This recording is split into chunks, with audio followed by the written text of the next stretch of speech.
عملی تقوی اور تقوی کا عملی نقشہ، جس کو آپ اپنی زبان میں روڈ میپ کہتے ہیں، تقوی کا روڈ میپ یعنی عملی زمینی تقوی جسے ہم لاگو کر سکتے ہیں اپنی زندگی پر، چونکہ ایک علمی تقوی ہے، علماء بیان کرتے ہیں ملکوتی تقوی، وہ زمین پہ نافذ نہیں کیا جا سکتا۔ ایک تقوی ہے زمینی جو اہل زمین کے لیے آسان ہے اور وہ اسے عمل کر سکتے ہیں۔ اس تقوی میں امیر المومنین علیہ الصلاۃ والسلام نے رہنمائی فرمائی ہے، جس کے مطابق زندگی بھی گزاری ہے اور اپنے پیروکاروں کو رہنمائی بھی کی ہے کہ اس کے مطابق زندگی گزاریں۔ حکمت 105 میں امیر المومنین علیہ الصلاۃ والسلام فرماتے ہیں ان اللہ افترض علیکم فرائض فلا تضیعوها وحد لکم حدودا فلا تعتدوها ونہاکم عن اشیاء فلا تنتہکوها وسکت لکم عن اشیاء ولم یدعها نسیانا فلا تتکلفوها۔ امیر المومنین علیہ السلام فرماتے ہیں کہ اللہ نے تمہارے لیے فرائض مقرر کیے ہیں، انہیں ضائع مت کرو، حدود مقرر کی ہیں، انہیں تجاوز مت کرو، اور اللہ تعالیٰ نے تمہارے لیے نواہی بیان فرمائی ہیں، ان کی حد تاکی نہ کرو، اور اللہ تعالیٰ نے بعض امور سے سکوت اختیار کیا ہے، ان کے بارے میں خاموشی اختیار کی ہے، اور ان کے بارے میں اپنے آپ کو تکلف میں مت ڈالو۔ یہ 4 رہنما اصول ہیں اور قابل عمل ہیں۔ فرائض جیسا اشارہ کیا تھا کہ ایک لمبی تفصیل ہے فرائض کی۔ فرائض ان امور کو کہتے ہیں جنہیں لازمی قرار دیا ہے۔ فرض اس شے کو کہتے ہیں قرآن کریم کی اصطلاح کے مطابق جسے اللہ تعالیٰ نے معین کر دیا ہے۔ فرض کا لغوی معنی بھی یہی ہے کہ اسے ایک اندازے کے ساتھ معین کر دیا جائے، اس طرح سے معین کر دیا جائے، اس کی جگہ، اس کی حد اور اس کا مقام کہ وہاں سے اس کو سرکایا نہ جا سکے۔ جیسے ہم بہت ساری چیزیں ہیں گھر کے اندر موجود ہوتی ہیں، یا مسجد میں آپ دیکھ سکتے ہیں کچھ چیزیں ہیں جن کو آپ اپنی رائج اردو زبان میں، ملکہ کی اردو میں موویبل کہتے ہیں۔ آپ اردو میں الفاظ جب میں استعمال کرتا ہوں آپ کو سمجھ نہیں آتے، یعنی منقولہ وراثت میں، فقہ میں یہ اصطلاح استعمال ہوتی ہے۔ اردو دان پوچھنے آتے ہیں جی یہ منقولہ اور غیر منقولہ کیا چیزیں ہوتی ہیں؟ منقولہ موویبل، جن کو ہٹایا جا سکے اپنی جگہ سے، یعنی اس شے کو کوئی خاص معین جگہ نہیں ہوتی، ضرورت کے مقام پہ جب بھی اس کو جہاں رکھ لیں۔ جیسے یہ کیمرہ ہے، اس کو جہاں مرضی ہے رکھ لیں جہاں ضرورت ہے۔ جیسے یہ سٹیج ہے، اس کو جہاں ضرورت ہے آپ اٹھا کے رکھ لیں۔ پنکھے ہیں آپ کے، جہاں مرضی ہے رکھ لیں۔ لیکن کچھ چیزیں ایسی ہیں جو معین کر دی گئی ہیں، فکس کر دی گئی ہیں، جیسے یہ کالم ہے، ستون ہے، اور چھتیں ہیں، دروازے ہیں، یہ معین ہو گئے، یہ نہیں ہٹائے جا سکتے، یہ ہمیشہ کے لیے جب تک عمارت ہے یہ رہیں گے اسی طرح۔ ان کو فرض کہتے ہیں، یعنی معین، مقدار معین، جگہ، یہ تعین ہر پہلو سے ہو، جامع تعین ہو، یعنی اس کا وقت بھی معین، اس کا مکان بھی معین، اس کا سائز بھی معین، اس کا اندازہ بھی معین۔ اس کو اس طرح سے اگر معین کر دیا جائے اس کو فرض کہتے ہیں، یعنی پھر اس کو تبدیل نہ کیا جا سکے، نہ خود انسان کے اختیار میں اس کو دیا جائے تبدیلی، اور نہ ہی شارع خود اس کو تبدیل کرے، اس کو فرض کہتے ہیں۔ ایسے فرائض اللہ تعالیٰ نے آپ کے لیے مقرر کیے ہیں، اور وہ فہرست ہمارے پاس ہونا ضروری ہے۔ انہی فرائض کو انجام دینا ہے زندگی میں۔ ہمارے پاس ویسے بڑی لسٹیں ہیں، آپ کے موبائل بھرا ہوا ہے ان افراد سے جن کے نمبر آپ کے پاس ہیں۔ بعضوں کی تو میموری فل ہو گئی ہے، موبائل کی حافظہ کم پڑ گیا ہے، مزید نمبر نہیں ڈال سکتے، اتنے زیادہ لمبی فہرستیں بنائی ہوئی ہیں، یا اشیاء کی یا اور کاموں کی بعض کے فرائض کی فہرست کسی کے پاس ہے، کسی کی ڈائری میں لکھی ہوئی ہو، کسی کے کتاب میں لکھی ہوئی ہو، کہیں سے اس نے روزانہ تکمیل کریں، ہر روز ایک ڈائری بنائیں جس میں اپنے فرائض آپ نے لکھنے ہیں جو میرے لیے اللہ تعالیٰ نے مقرر کیے ہیں. ابھی میں ان کو بجا لانے کی پوزیشن میں ہوں یا نہیں ہوں، لیکن ہیں فرائض، مکلفین کے لیے فرائض ہیں. خوب یہ فرائض اللہ نے آپ کے لیے مقرر کیے، ضائع نہ کریں. اور یہ ضائع کرنے سے، فرائض ضائع کرنے سے بے دینی پھیلی ہے. مسلمان ہوتے ہوئے بھی یہ حالت ہے مسلمانوں کی، چونکہ فرائض ضائع کر دیے ہیں. اگر فرائض جو اللہ نے مقرر کیے تھے، وہ اعمال، وہ وظائف، وہ امور، تو ہر چیز اپنی جگہ پر ہوتی، اور آج صورتحال کچھ مختلف ہوتی. آج بھی اگر ہم فرائض کی جانب آ جائیں، لوٹ آئیں، فرائض معین کریں اور فرائض پہ عمل کریں، تو وہ سب کچھ کھویا ہوا واپس حاصل ہو سکتا ہے ہمیں. دوسری چیز ہے، اللہ تعالیٰ نے تمہارے لیے حدود مقرر کی ہیں. حد لکم حدودا فلا تعتدوها. حدود خدا نے مقرر کی ہیں، ان حدود سے تجاوز مت کرو. حد اصطلاح میں اس انتہا کو کہتے ہیں، کسی شے کا کنارہ جہاں پر جا کر وہ شے ختم ہو جاتی ہے، اس کو حد کہتے ہیں. محدود ایسی شے جو چاروں طرف سے جا کر ایک جگہ پر ختم ہو جاتی ہے، اس حدود کے اندر، ان کناروں کے اندر اندر موجود ہے.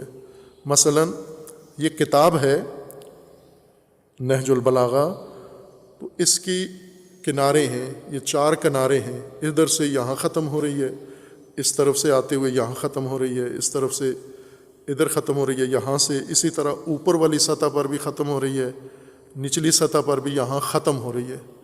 سطح وہیں پہ جسم کی پیدا ہوتی ہے. سطح جسم کے اس حصے کو کہتے ہیں جہاں پر جسم ختم ہو رہا ہے.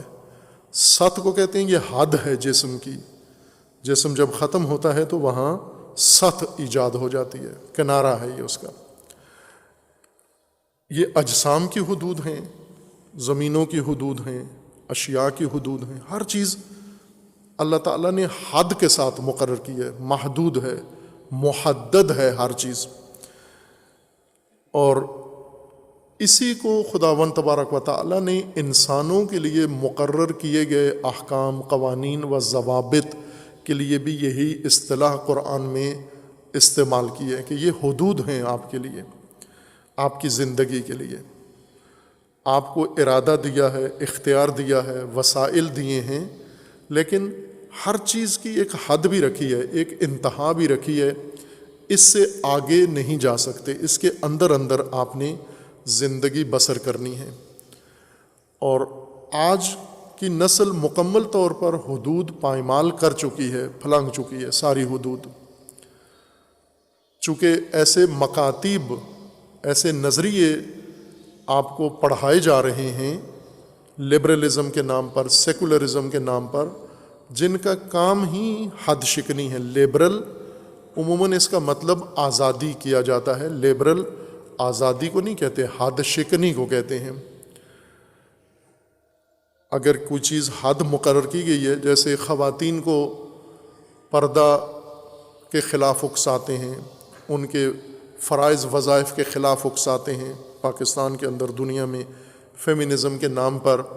یعنی جتنی حدود کے اندر خواتین زندگی گزارتی ہیں، یہ ساری حدود توڑ دیں، ان حدود سے باہر آ جائیں. خواتین اپنے آپ کو مردوں کا پابند نہ سمجھیں. وہ مرد باپ ہے، آپ کیوں باپ کی پابند ہوتی ہو؟ وہ مرد بھائی ہے، اس کی کیوں پابند رہتی ہو؟ وہ مرد بیٹا ہے، اس کی کیوں پابند رہتی ہو؟ وہ مرد شوہر ہے، کیوں پابند رہتی ہیں؟ کوئی پابندی نہیں ہے.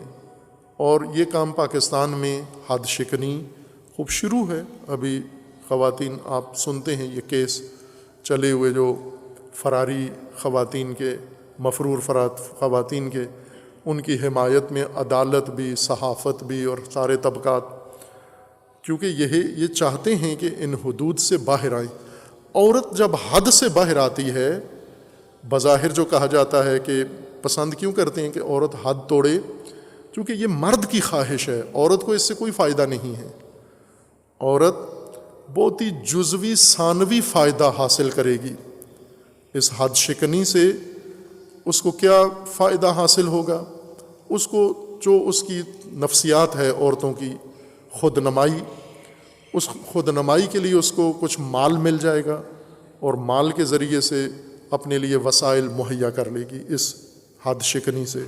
لیکن خود عورت برباد ہو جائے گی مرد کے ہاتھوں. یہ حد شکنی عورت ہی کی تباہی ہے. اسی طرح مردوں کے لیے حدود ہیں، زندگی کے ہر شعبے کے لیے حدود ہیں، زندگی کے ہر مرحلے کے لیے حدود ہیں. آپ کے کھانے پینے کی حدود ہیں، دیکھنے کی حدود ہیں، سننے کی حدود ہیں.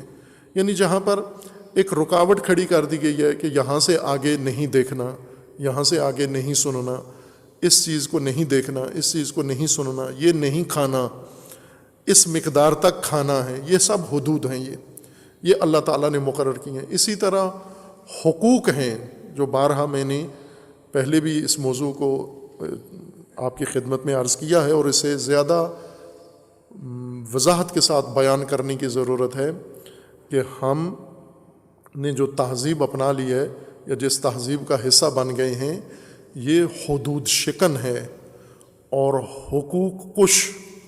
حق نام کی کوئی چیز اس تہذیب میں اور دین میں ہم نے منظور ہی نہیں کی، قبول ہی نہیں ہے. نامنظور، جس طرح نعرے لگاتے ہیں سیاسی فلاں چیز نامنظور، عملی طور پر ہم نے یہ ثابت کر دیا ہے کہ حدود اللہ کی نامنظور اور حقوق جو اللہ نے مقرر فرمائے ہیں یہ بھی نامنظور. حق بھی فوراً تلف کر دیتے ہیں، چھین لیتے ہیں، کسی کے حق پہ تجاوز کر دیتے ہیں، معنوی اور مادی حق پر. اور اسی طرح حد پھلانگتے ہوئے ہمیں دیر نہیں لگتی. حدود کا کوئی احترام و تقدس ہماری نظروں میں نہیں ہے. امیر المومنین فرماتے ہیں کہ فرائض کو ضائع مت کرو، بجا لو. اسی طرح حدود، ہر چیز کی حد ہے. کوئی بھی معاملہ سامنے آتا ہے آپ کے تو آپ نے بولنا ہے، اس کی ایک حد ہے. آپ نے سننا ہے، سننے کی حد ہے. یہ حدود آپ کے علم میں ہونی چاہیے. اور تربیت، تعلیم اسی چیز کا نام ہے، خصوصاً دینی تعلیم اسی چیز کا نام ہے. حدود کی تعلیم دینا، حدود کی وضاحت کرنا اور حدود کا پابند بنانا. یہ نہ ہو کہ دین پڑھ کے زیادہ حدود شکن ہو جائیں جیسا اس وقت ہے. جتنے مذہبی طبقات ہیں یہ دوسروں کی نسبت زیادہ حد توڑتے ہیں، حدود توڑتے ہیں اور حقوق تلف کرتے ہیں، اور اس میں اپنے آپ کو حق بجانب سمجھتے ہیں کہ یہ تو ہمارا بنیادی حق ہے. چونکہ ہم مذہبی ہیں اور مذہب کی راہ میں تو کوئی حد نہیں ہوتی، کوئی حق نہیں ہوتا. چونکہ معاملہ مذہب کا آ گیا ہے لہٰذا ہر حق اور ہر حد ہمارے لیے مباح اور جائز ہے. یہ درست نہیں ہے. حدود کی پابندی کریں، حدود کو تجاوز نہ کریں. حدود توڑنے کے لیے نہیں ہیں، تجاوز کے لیے نہیں ہیں، ان کے اندر اپنے آپ کو محصور کرنے کے لیے حدود مقرر کی گئی ہیں. وَنَهَاكُمْ عَنْ أَشْيَاءَ فَلَا تَنْتَهِكُوهَا. اللہ تعالیٰ نے کچھ چیزوں سے تمہیں روکا ہے، نہی کی ہے، منع کیا ہے، ان کی حد تاکی نہ کرو، نواہی کی، اور ان محرمات کو ہتک نہ کرو، ان کو پائمال مت کرو. ہتاک حرمت شکن کو کہتے ہیں، ہتاکی حرمت شکنی کو کہتے ہیں. حرمت جس چیز کو اللہ تعالیٰ نے ایک حصار میں، ایک حریم میں، ایک ایسے اس کے گرد حصار بنا دیا ہو کہ اس کے اندر داخل نہیں ہونا، اس کو نہیں توڑنا تم نے. جیسے محرم اور نامحرم. نامحرم یعنی یہ حریم، اس کا جو محوطہ ہے، اس کا جو زندگی کا ایریا ہے، یہ آپ کے لیے نہیں ہے. نامحرم کی زندگی، نامحرم کے ذاتی امور، نامحرم کے شخصی امور، یا نامحرم کی جو زندگی پرائیویٹ زندگی ہے، یہ آپ سے تعلق نہیں رکھتی. وہ انسان سب سے زیادہ نامحرم میں جھانکتا ہے اور نامحرم کو اپنے لیے محرم سے زیادہ گوارا سمجھتا ہے. نامحرم کا اشتیاق محرم سے زیادہ ہے. محرم ایک دوسرے کے اتنے خواہاں نہیں ہوتے جتنے نامحرم ایک دوسرے کے خواہاں ہیں۔ اور اس کو میں مثال پہلے بھی دی ہے، یہ جو حتاقی کرتے ہیں، حرمت شکنی کرتے ہیں، کہ عموماً جب نامحرموں کے سامنے مرد کو اور عورت دونوں کو، مرد گھر سے نکلتے ہیں بن ٹھن کے، ایک تو باہر جانے کے لیے ضرور اپنے آپ کو سنوار کے جائیں، اپنا لباس مرتب کر کے جائیں، منظم کر کے جائیں، استری کر کے جائیں، بال اپنے سنوار کے جائیں، شخصیت اپنی، تاکہ باوقار لگیں۔ باہر جانے کے لیے آپ کو جو اپنی آرائش کرنی ہے وہ باوقار رہنے کے لیے، بے شخصیت بے نظم نہ شمار ہوں، میلے کپڑے نہ ہوں، میلا جسم نہ ہو، آپ کے بال کٹنگ سے کی ہوئی ہو، لباس اچھا بنا ہوا ہو، یہ ساری چیزیں مرتب منظم ہوں تاکہ آپ باوقار لگیں، با شخصیت نظر آئیں۔ لیکن بعض اوقات مرد ایسا لباس پہنتا ہے یا ایسی تیاری کر کے جاتا ہے کہ نامحرم کی توجہ کا مرکز بنے۔ یہی کام بیوی کے لیے کیوں نہیں کرتے؟ یہی لباس، یہی کروفر بنو اپنی زوجہ کے لیے تاکہ وہ توجہ کرے تیری طرف۔ الٹ عورتیں بھی ایسی ہی ہیں، جب گھر سے باہر جانا ہوتا ہے تو کتنا اپنے آپ کو بناتی ہیں، سنوارتی ہیں، زیورات لگاتی ہیں، میک اپ کرتی ہیں، سوٹ بھڑکیلے پہنتی ہیں، ٹائٹ کپڑے پہنتی ہیں، ہر چیز، خوشبوئیں لگاتی ہیں، اور جوتے ایسے پہنتی ہیں جن سے کوئی نہیں بھی توجہ، رکشے والے کی بھی توجہ آ جائے، رکشے سے زیادہ آواز جوتے کی نکلے، چونکہ رکشے کا شور زیادہ ہوتا ہے، عموماً نہیں سنائی دیتا۔ خوب یہ کس کے لیے ہیں؟ یہ سارا کچھ اپنے محرم کے لیے کرو، شوہر کے لیے کرو، اجازت ہے آپ کو کریں، لیکن محرم کے لیے، نامحرم کے لیے نہیں ہے یہ سب کچھ۔ یہ حدود تجاوز نہ کرو۔ محرم اور نامحرم کی ایک حد ہے، حلال اور حرام کی ایک حد ہے، جائز ناجائز کی ایک حد ہے، ان کے اوپر اللہ تعالیٰ نے حدیں قائم کر کے نہی کر دی ہے، حدود بنا کر اس حدود سے روک دیا ہے، فلا تعتدوها، ان کی حتاقی نہ کرو، حرمت شکنی نہ کرو، اس کا احترام کرو، پاسداری کرو، اس کے اندر رہو۔ اگر کوئی دروازہ کھولتا ہے، بعض اوقات ہم کہتے ہیں یہ تو فلاں کام ہم نے اجازت سے کیا ہے، خصوصاً یہ نامحرم کے روابط کہتے ہیں اجازت سے کیا ہے۔ اگر کسی حد کا آپ پر دروازہ کھول دیا جائے، وہ حد جو اللہ نے بنائی ہے، کوئی انسان اس کا آپ پر اجازت دے دیتا ہے کہ یہ کام آپ کر لیں، جیسے یہاں طلاب بے نظمی کرتے ہیں باقاعدہ اجازت لے کر، جو چیز ان کو منع کی جاتی ہے یہ اس کی اجازت لے لیتے ہیں، تو سمجھتے ہیں کہ اجازت سے کام آسان ہو جاتا ہے، جائز ہو جاتا ہے۔ اگر ایک چیز ممنوع ہے، غلط ہے، اجازت لے کر بھی غلط ہے، وہ اجازت سے ٹھیک نہیں ہو جاتی۔ اسی طرح اللہ تعالیٰ نے جو روک نہی کر دیا، حرام قرار دیا ہے، منع کر دیا ہے، خود وہ شخص، مثلاً ایک عورت ہے، اجازت دیتی ہے آپ کو اپنے پاس بیٹھنے کی، اللہ کی حد ہے، عورت کی حد نہیں ہے۔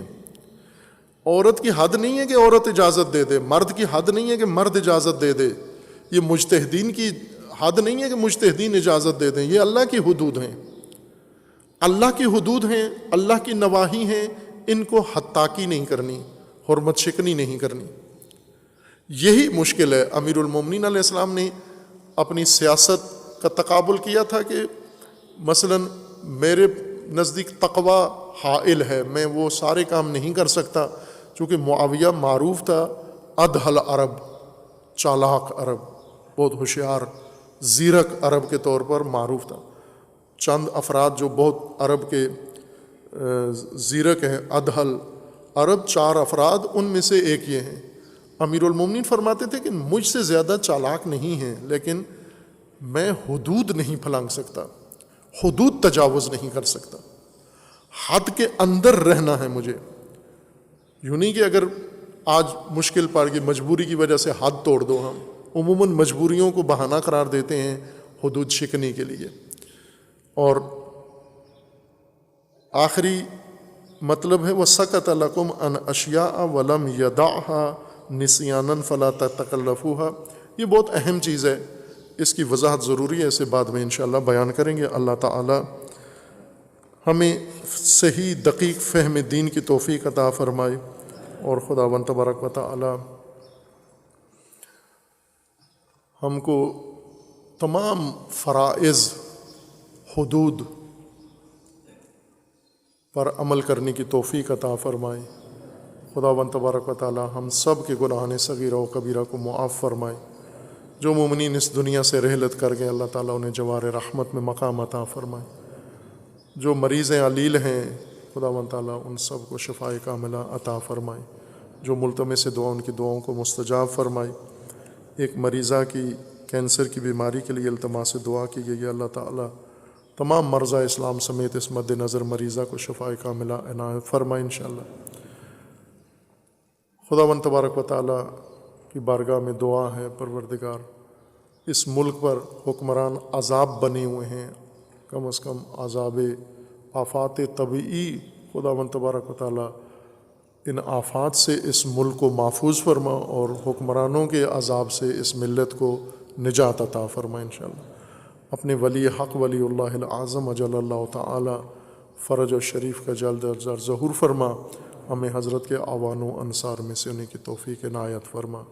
اعوذ باللہ من الشیطان الرجیم، بسم اللہ الرحمن الرحیم، قل هو اللہ احد اللہ الصمد لم یلد ولم یولد ولم یکن لہ کفوا احد۔